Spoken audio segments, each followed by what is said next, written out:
Bonjour, je suis Eva Dikshana Holistic Wellness. Le 5 février 2024, l'Union européenne a renoncé à une définition communautaire du viol. Dans le projet de définition de la lutte contre les violences faites aux femmes, il faut savoir que le viol ne fera pas partie de ce projet. La raison étant qu'il n'y a pas eu de consensus entre les États, et notamment la France, n'a pas été d'accord avec la définition qui était proposée et qui notamment avait cela de très important d'intégrer la notion de consentement dans la définition européenne du viol. Parce qu'il faut savoir qu'en France, dans nos lois actuelles, cette notion de consentement n'existe pas.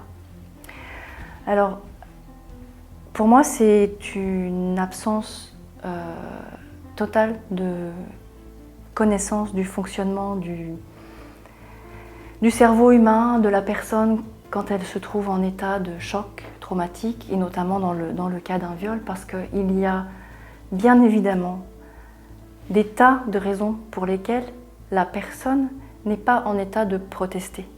Ça ne veut pas dire qu'elle est consentante. Elle n'est pas en état de protester, probablement parce qu'elle ne peut pas s'enfuir, probablement parce qu'elle ne peut pas bouger, probablement parce qu'elle est en état de dissociation.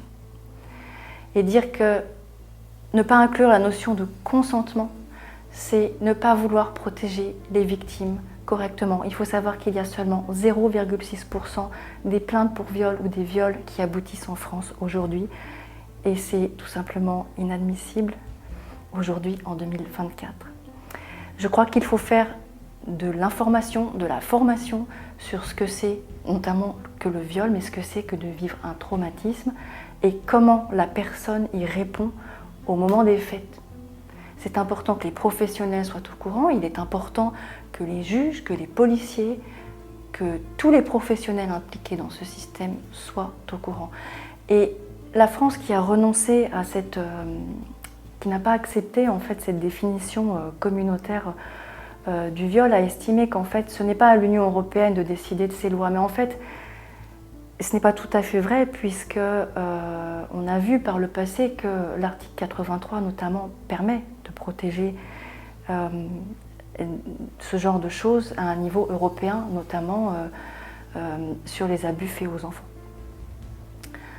Voilà, donc je partage mon désarroi et ma tristesse, et j'espère que les choses changeront par des actions, des politiques, mais aussi avec l'aide d'associations qui militent en ce sens. Merci.